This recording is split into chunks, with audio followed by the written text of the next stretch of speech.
반갑습니다, 청취자 여러분. 네, 먼 길 돌아오셨습니다. 저도 먼 길 돌아왔네요.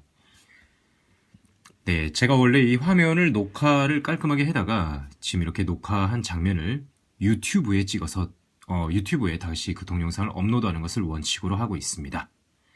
근데 네, 그 프로그램이 같이 돌아가다 보니까 컴퓨터에 과부하가 많이 걸리는 것 같아요. 안타깝게도. 네. 그래서 어쩔 수 없이 이번엔 그 프로그램은 빼도록 하고요. 혹시 이 방송을 처음 청취하시는 분들이 있을까봐 제가 말씀드리자면요. 제가 이틀 전에 한 일본 방송을 보다가 한국은 왜 일본을 이렇게 미워하는가, 한국인들은 너무 우리가 모르는 수수께끼가 많다.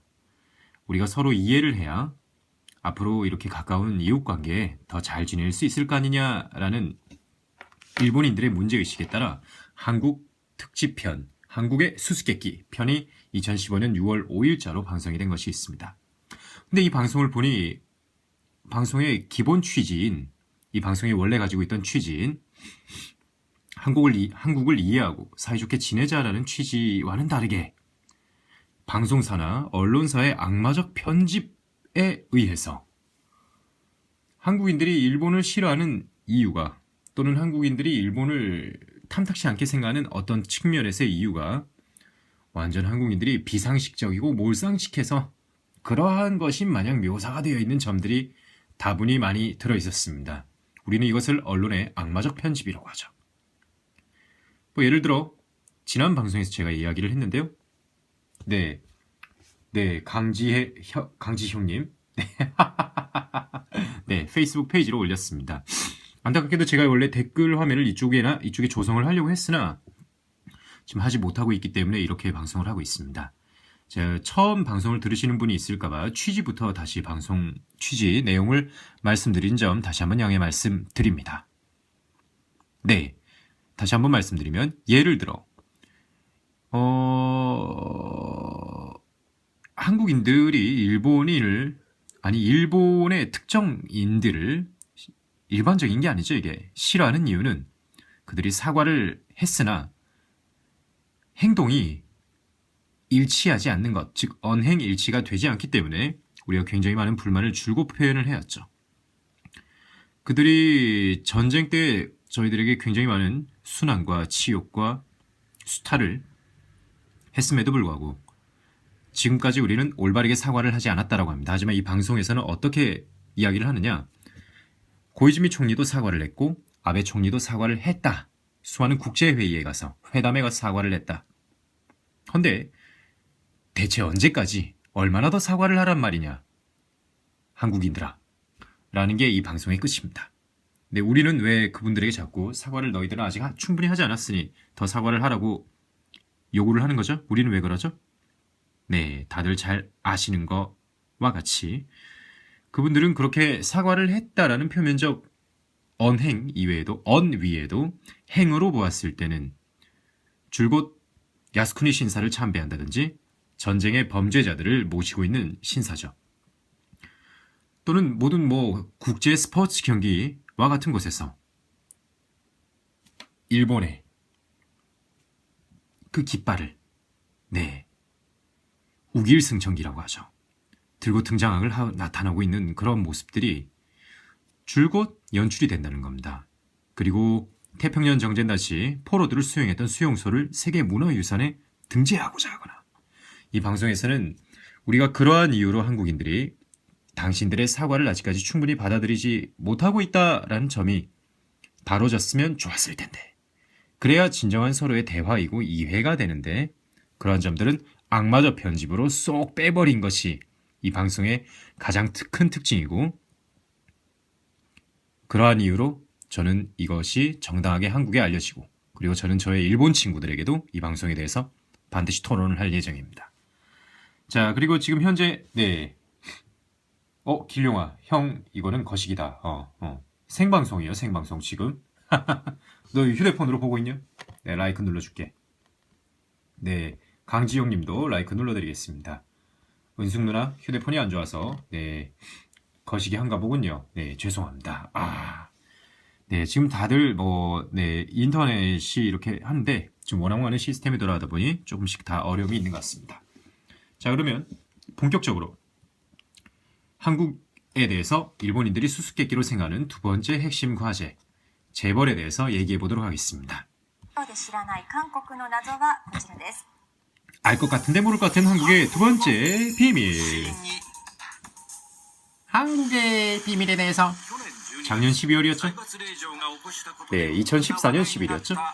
한국의 대한항공의 조현아 부사장이 땅콩 회항 사건으로 구속되었습니다. 네, 항소심에서 징역 10개월, 집행유예 2년 가량을 선고받았죠. 지금까지도 뉴스가 되고 있습니다. 이 방송이 진행되고 있던 당시까지요. 그때 조양호 회장님까지 나서서 내가 딸을 잘못 키웠다라는 형태로 아마 사과를 했었죠. 자, 그래서 일반 시민들에게 물어봤습니다. 일본 카메라가 한국에 왔죠. 와서 재벌에 대해서 여러분은 어떻게 생각하십니까? 라고 일본의 카메라 와서 물어보고 있습니다. 네, 한국의 재벌은 부정이 많아서 별로 안 좋은 것 같아요. 저는 싫어요. 대한항공 같은 거 생각하면 약간 안 좋은 것 같아요. 개인적으로는 별로예요. 한국에서는 재벌들이 다 위에 다 차지해본 게 우리한텐 찬스가 없잖아요. 재벌 같은 경우에는 사장 연봉이 10억 원, 그 정도 되는데 대부분 사람들이 그렇게 벌 수가 없잖아요. 거시기한 격차가 있다라고 볼 수 있습니다. 그래서 중요한 문제는 뭘까? 중요한 문제. 댓글 달아주시면 제가 볼 수 있습니다. 네, 한국 사회의 최대 장애는 빈부격차에 있다라고 하는 국내발 언론들의 신문들에 대해서 이야기를 하고 있죠. 네, 한국 노인 빈곤율이 1위고 빈부격차율도 OECD에서 상위권을 차지하고 있다라는 기사였습니다. 빈부노 격차, 빈부의 격차, 그거의 확대, 대체 어떻게 일어나는가? 네, 일본 방송에서 이렇게 함부로 대한항공, 삼성 이런 써도 되는지 모르겠군요. 그래서 현재 이 방송의 중심은 그래서 재벌이란 무엇인가? 한국의 재벌이란 무엇인가가 지금 현재 핵심 이슈가 되고 있습니다. 네, 어제 여기 화면에 댓글을 띄워야 된다고 알려주었던 또 저희 후배 서준이가 들어왔는데요. 서준아, 댓글창을 띄워놨더니 컴퓨터가 자꾸 꺼지더라. 미안하다. 네, 그래서 재벌은 한국에서 어떤 역할을 하고 있는가? 네, 재벌이 100개의 그룹 이상이 있다 하고요. 10대 재벌이 있는데요. 네, 10대 재벌이 어마어마한 힘을 가지고 있다는 얘기를 하고 있죠. 삼성, 현대자동차, SK, LG, 롯데, GS, 현대중공업, 한진, 한화, 그리고 두산 10개 회사에 대한 내용이고요. 지금 8위에 해당하는 한진그룹이 2014년 12월에 땅콩 회항 사건으로 진통을 겪었던 회사이고, 네, 패널들에게 이 사실을 설명하고 있으니 패널들이 일본인스러운 아름다운 모습을 보여주고 있습니다. 네, 참고로 말씀드리면 저런 일본인들의 방청객에서나 또는 강의를 할 때 그 청중들이 지어주는 스게, 기래 이런 어떤 그 느낌은 저의 어떤 형이 얘기했는데 너무 강사들에게 말할 때 재미를 주기 때문에 특허를 내도 되는 문화가 아닌가라는 이야기를 하기도 했었습니다. 자, 여담이었고요. 네, 류희철님, 네, 오랜만입니다. 네, 윤지혜님, 네, 또 오랜만이고요. 네, 지금 들어와서 웃으셨군요. 빈부격차, 정말. 네, 계속 설명 들어가겠습니다. 표를 볼까요? 자, 이 표는 지금 무엇을 얘기하고 있는가? 네, 10대 재벌의 매출, 이것이 한국 경제에 미치는 역할인데요. 와, 우리나라 10대 재벌의 영향력이 이만큼이나 크다라는 것이군요. 4분의 1이 넘죠? 삼성, 현대자동차, SK, LG, GS, 현대중공업, 롯데, 한화, 한진, 두산. 그중에 삼성이 21.9%를 차지하고 있습니다. 일본 방송 패널들이 어마어마하게 지금 와할 만하군요. 2011년 기준이고요. 이것이 10대 재벌이 차지하는 경제의 총 매출입니다. 우리에게는 76.5%에 해당한다고 이야기하고 있습니다. 10대 재벌. 그러면 이 10대 재벌 76.5% 해당하는 저 규모에 일하고 있는 저 정도 경제 규모에 종사하고 있는 종사자들의 총 노동인구는 얼마나 됐냐? 전체 노동인구 중에 3.6%밖에 되지 않는다. 다른 게 2013년 한국통계청 조사 자료에 나와 있다고 합니다. 어마어마한 숫자죠. 이 부분에 대해서는 일본이 객관적으로 어떤 진술만 할 뿐, 특별히 지난 방송들에서 보여왔던 일부러 한국인들과 일본인들을 이간질하고자 하는 의도 같은 것은 보이지 않는 것 같습니다. 자, 그러면 재벌과 그 외 서민구의 격차가 어마어마하게 벌어질 수밖에 없겠죠 라는 얘기를 하는 거죠. 네, 저는 여기서 한 가지 궁금해지는 게 있군요. 궁금해지는 건 일본에는 재벌이 없나? 여러분 혹시 아십니까? 아시는 분이 계시면 댓글로 달아주시면 좋을 것 같아요.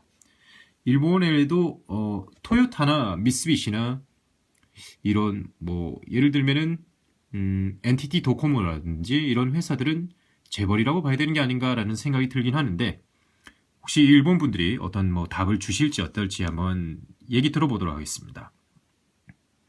네, 이분은 지금 이제 하면서 얘기하시는 거는 재벌 기업에서 일하는 거는 연락 힘들겠네요. 들어가기도 힘들고 이런 얘기를 하고 계십니다.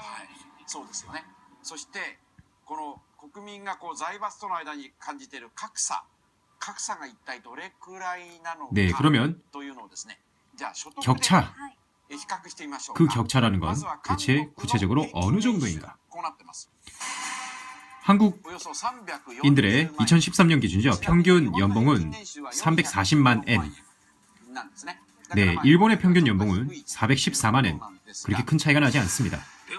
그러면 재벌 기업에 근무하고 있는 근로자들의 평균 연봉은 우리나라에서 어느 정도 될까? 1위 역시 SK텔레콤이군요. 잘생겼다 서련텔레콤. 네, 이런 느낌이죠. 네, 샤라포바 SK텔레콤 연봉은 1165만 엔. 샤라포바입니다. 진정 커다란 샤라포바는 제가 흥분했을 때 내는 그냥 의태어 정도로 생각해 주시면 되겠습니다. 네, 유은지혜님 무슨 댓글 달아주신지 볼까요? 얼마 전 한겨레에서 주최한 고대 장하성 교수님 강연에서도 한국의 빈부격차 말씀해 주셨는데, 가계가 저금을 해야 하는데 기업들이 저금을 너무 많이 한다고 우리나라의 빈부격차 그 상황에 대해서 설명을 해주셨다 하는군요. 그리고 일본어를 굉장히 잘하시는 일본통 김은숙님께서 일본에도 미쓰비시 같은 경우는 재벌 기업이라 볼 수 있다라고 지금 이제 이야기를 해주셨군요.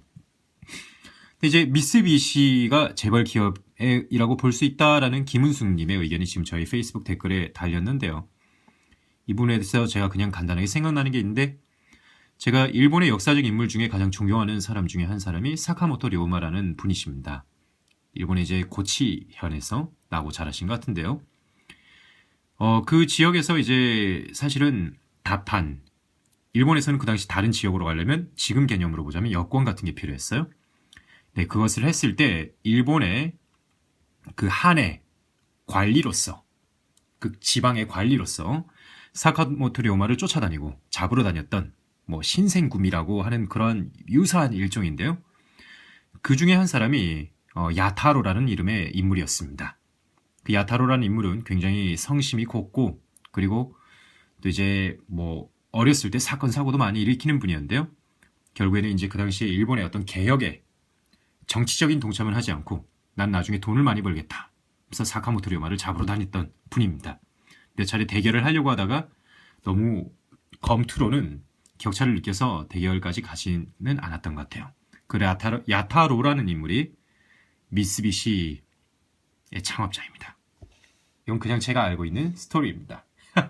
네, 여기 나오는 아주머니가 이영자를 닮았다라는 또 김은숙님의 댓글도 있군요. 라이크 눌러드리면서 방송하도록 하겠습니다. 네. 엄마맘마마 죄송합니다. 아이고 이거 다시 세우기 아주 힘든데. 네. 네, 저런 회사들의 취직을 하는 것 자체가 굉장히 힘든 일 아닌가라는 이야기를 하고 계시고요. 네, 자, 그럼 전후 지금부터 중요한 이야기가 나옵니다. 지금까지 혹시 씻고 오셨거나 방송에 집중하지 못하셨던 분들이 계시면 지금부터 이제 아마 이분들이 일본과 한국의 경제 관계에 대해서 이야기를 하실 것 같아요. 우리 과거, 우리 1945년 독립 이후에 우리가 일본으로부터 사실은 자금의 지원을 받은 바가 있죠. 그건 정확한 사실입니다. 아마 그러한 부분들에 대해 이야기가 나오지 않을까 저는 지금 기대를 해보고 있는데요. 일본어는 읽어보면 전후 한국은 일본에서 경제협력금을 받았고 그걸 사용해서 경제성장을 이뤘다. 네, 이제 그냥 예측으로 그 얘기가 나오지 않을까라고 얘기를 한 건데 저 문장은 정확하게 지금 그 얘기를 하고 있었습니다. 전후 한국은 일본으로부터 경제협력금을 받아서 그것을 사용해서 경제성장을 이뤘다. 무슨 얘기하는지 좀 봅시다. 아하, 그것으로부터 이제 혜택을 받았거나, 네, 그것을 지지했거나 하는 대표적인 세력이 재벌이었다는 것입니다.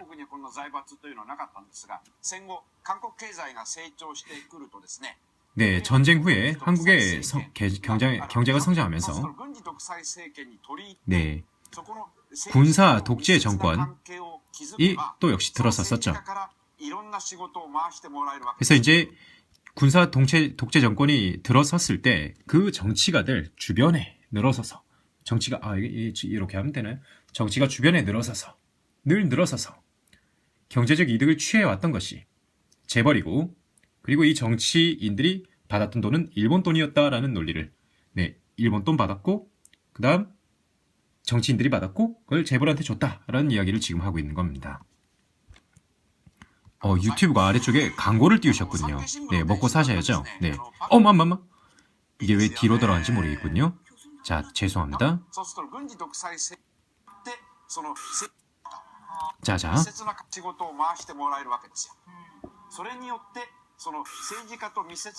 네, 정치가와 밀접한 관계를 기반으로 한 것이 재벌이 어마어마하게 크게 성장할 수 있었던 원동력이라고 분석하고 있습니다. 여러분 동의하시나요? 민규야 환영한다. 네, 한국 국민이 그러면 재벌에 대해서 생각하고 있는 이미지는 무엇인가? 네, 한국 드라마를 보면은 한국 국민들이 일반적으로 재벌에 대해서 생각하고 있는 이미지를 알 수 있다라고 이야기하고 있고 한국 드라마에 뭘 보면 재벌 이미지가 그렇게 적나라하게 드러나나요?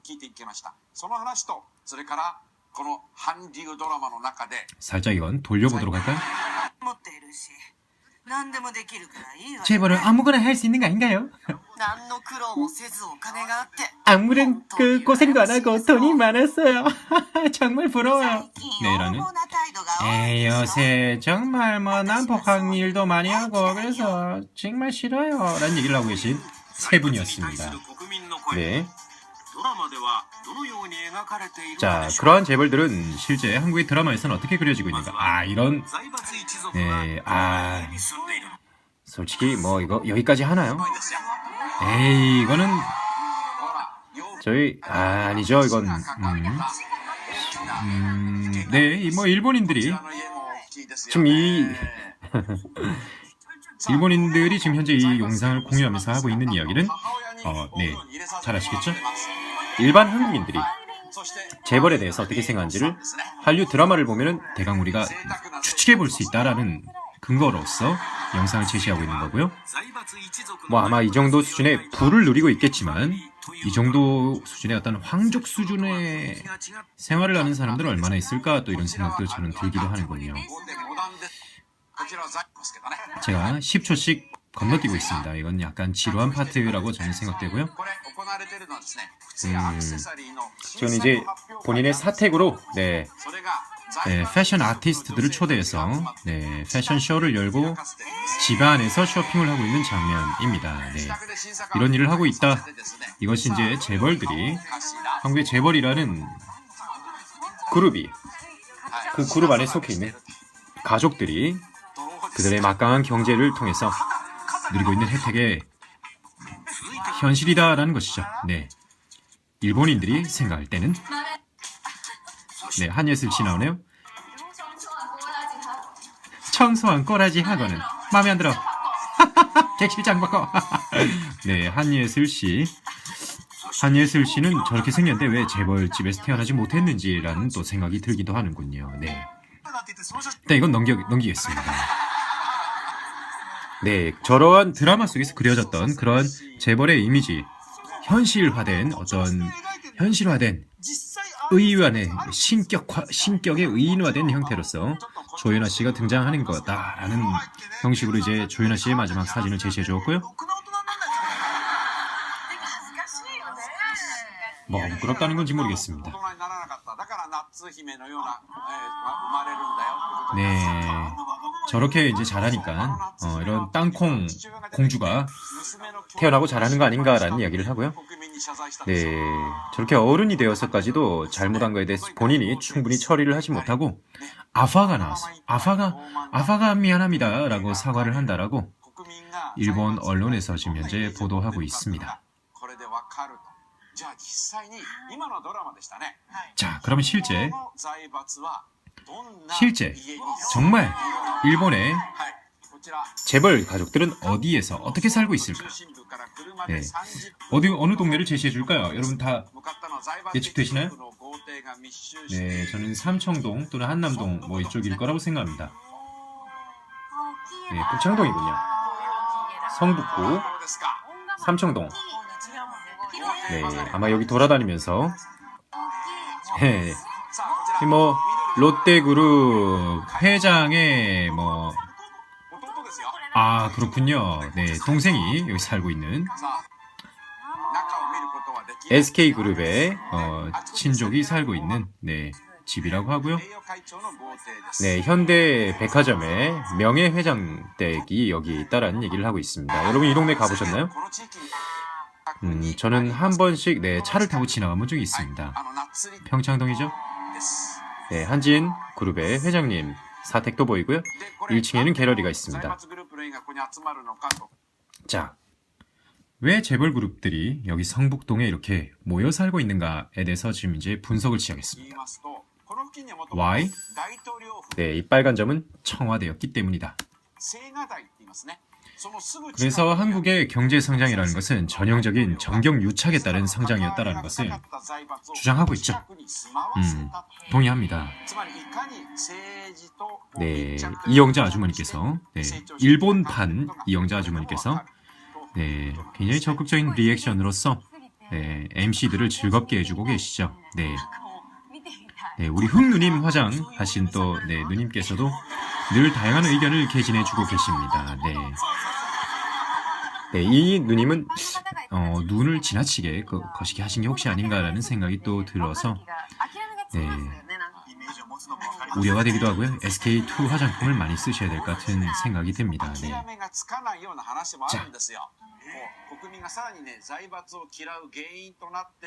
자, 거기 그 이외에도 국민들이 재벌을 싫어하는 원인으로서 지금 현재 지적되고 있는 문제, 그것은 무엇이냐? 뭘까요? 재벌 3세 문제. 이것이 가장 또 국민들이 재벌을 싫어하는 이유 중에 하나다라고 얘기하고 있습니다.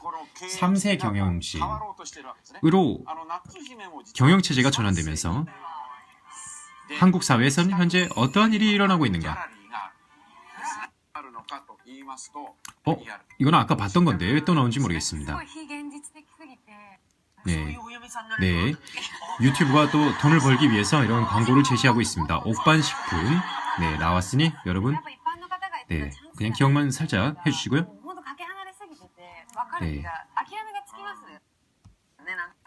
아까 이야기했던 내용, 이제 다시 그 방송 내용이 나오는군요. 3세 경영. 땅콩 공주님도 3세 경영이었다고 하고요. 그렇군요. 뭐 여러 가지를 지금 했다라는 얘기입니다. 지루한 얘기는 빼고. 네. 네, 2011년에 문제가 되었던 중요 사건으로 재벌 3세 이제 손자들이 빵집을 열었다라는 이야기가 네, 저희에게 익숙한 이야기죠. 네. 요즘에 주변에 동네 빵집들이 많이 소실되고 있는 걸 알고 계실 겁니다. 빵빵한 재벌가들의 딸들의 빵 전쟁이 일어나고 있다는 것이 기사가 될 정도로 지금 한국에서는 중요한 사회적 이슈가 되고 있는 것이 사실입니다. 저희는 모두 몸으로 느끼고 있죠. 네, 다시 한번 제가 문득 치고 드는 생각이 그렇군요. 일본은 지금 제가 여행을 해도 동네 빵집을 미쓰비시가 먹지는 않습니다. 동네 빵집을 토요타가 열진 않죠. 그렇게 생각하면 한국에 비해서는 재벌들에 대한 규제가 좀 더 있는 것 아닌가. 일본 사회에서는 본인들은 규제를 하기 때문에 이렇게 규제를 당하지 않는 한국 재벌들을 보면서 놀라움을 금치 못하고 있는 게 아닌가라는 생각이 들기도 하는군요. 네, 이런 3세들이 빵집을 열어서 실제 동네에 있던 빵집들이 차례차례 문을 닫고 말았다라는 이야기가 나왔습니다. 네, 경영이 굉장히 힘들어질 수밖에 없기 때문에 그럴 수 없다라는 거죠. 네, 여기 재벌 3세들은 고급화된 베이커리를 오픈하고 네, 아이고. 네, 이 데이터 보신 적 혹시 있으신가요? 전 지금 봅니다. 네, 길거리 빵집들이 얼마나 감소했느냐. 2003년에는 네, 재벌 그룹의 빵집이 아니죠. 길거리 빵집 약 1만 8천 점포가 있었습니다. 그것이 8년 후에 약 4천 개로 와, 어마어마한 수치로 줄어들었죠. 네, 이것이 대한민국 동네 빵집의 형식입니다.